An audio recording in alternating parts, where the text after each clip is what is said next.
Kaixo, hau da nire kurridiliko portfolioa, orain zeigarren ataza egingo dut, aurkeztuko dizuet, hasierako badago gaur ebaluazioa bat, hemen azalduta dagoena, gero kontatuko dizuedana, eta gero ebaluazio formatiboa eta feedbacka lantzen dudana. Ebaluazio formatiboa lantzeko erabiliko ditudan tresnak izango dira, alde batetik kajuta, izan ere haiei asko gustatzen zaie gamifikatuta dagoelako, eta gero niri informe batzuk agertzen zaizkit, txosten batzuk, non zeintzuk hauek izango litzateke ikasleak, zeintzuk aukeratu duten aukera zuzen ala ez. Eta ere, agertzen zait, zein galdera izan dira haientzat zailenak. Gero, Google Classroomeko bidalketak ere izango dituzte. Hor, ikusiko dugu nire feedbacka gero azalduko dizuet, baina ere Google Classroom bidez izango da, eta hor ikusiko da ikasleen aurrerapena. Vale, ez ere erabiliko dut adibidez bideoak igotzeko, eta bertan ere agertuko zait ikasleen analitika batzuk. Zenbat bideo interaktiboak badira galderekin, zenbat erantzun duten ondo, zenbat ikusi duten, zenbat alditan ikusi behar izan duten bideoa, eta bar.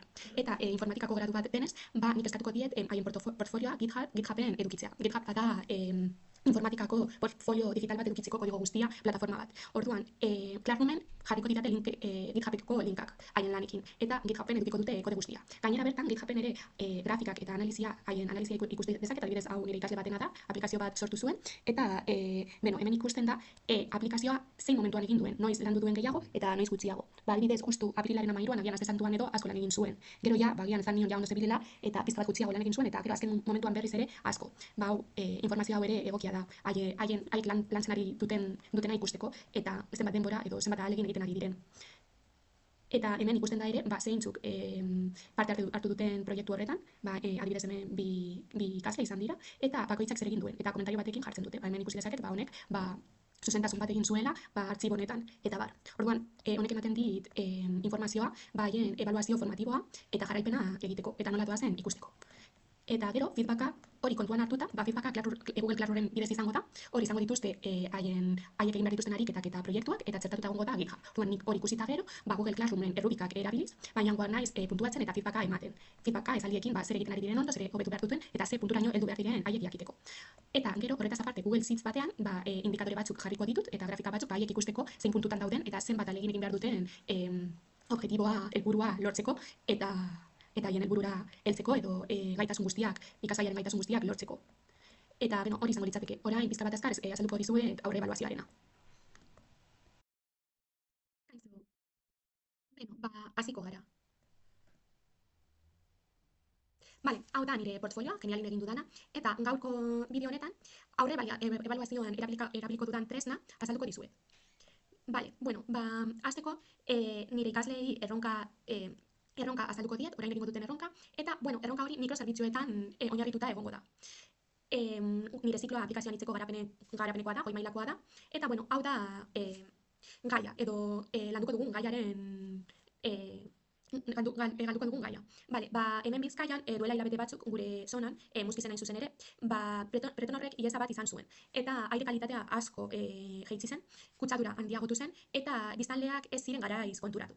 Orduan, aitzaki hori hartuta, gu saiatuko gara garatzen web orrialde bat, edo web bat, non jendea kontsultatu ahalko duen airearen kalitatea, bere geolokalizazioarekin, jakinda non dauden, eta baldin badaude leku batean non aire kalitatea txarra den, orduan mezu bat bidaliko zaie mugikorrera, edo una alerta, notifikazio bat.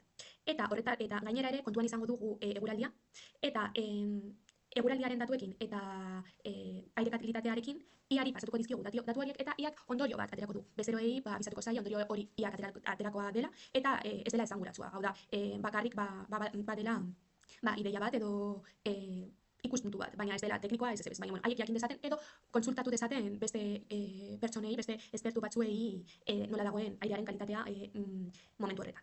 Orduan, horretarako hemen azalduko dut gaia, egingo dutena, eta sarrera moduan mikrozerbitzui buruz infografia bat garatu dut.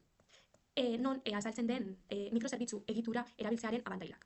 Mikrozerbitzuak datza gure web orrialdea funtzionalitate bakoitzeko izango duela zerbitzu bat, eta, hemen abantailak agertzen dira. Eta agertzen da baita infografia bat non, hau da, haiek orain arte erabili duten arkitektura, eta hau izango da orain erabiliko dutena. Orduan, zer egingo dugu? Egingo dugu test bat, jakiteko zein den haien ezagutza, gai honi buruz, gure goi mailako gradu honetan maila desberdineko ikasleak ditugu, batzuk haien kabuz gauza batzuk landu dituzte eta beste batzuk ez. Orduan, erabili dut Google formularioa, eta hemen badauzkate galdera batzuk. Erabili dut gainera Google formularioa, zeren eta eman aldituzte, kontestatu alduten galdera hauek bidali, eta nik izango ditut grafika batzuk haien erantzunak ikusteko, eta nola joan diren jakiteko. Gainera, izan daiteke anonimoa edo ez, kasu honetan ez da anonimoa izango, ni jakiteko zeintzuk ondo doazen eta zeintzuk ez, urrengo bi bilbide diseinatuko dudalako klase honetan. Eta horretaz aparte ere, badauzka testak, galdera erantzun anitzekin izateaz aparte, badauka ere beste motatako galdera batzuk. Nik bi hauek erabili ditut, baina egia da ere erabili aldirela galdera irekiak. Orduan horregatik iruditzen zait oso egokia dela honetarako. Eta gainera, ez del batean grafikak ikusteko eta nire klasearen ezagutza, nire ikasleen ezagutza jakiteko.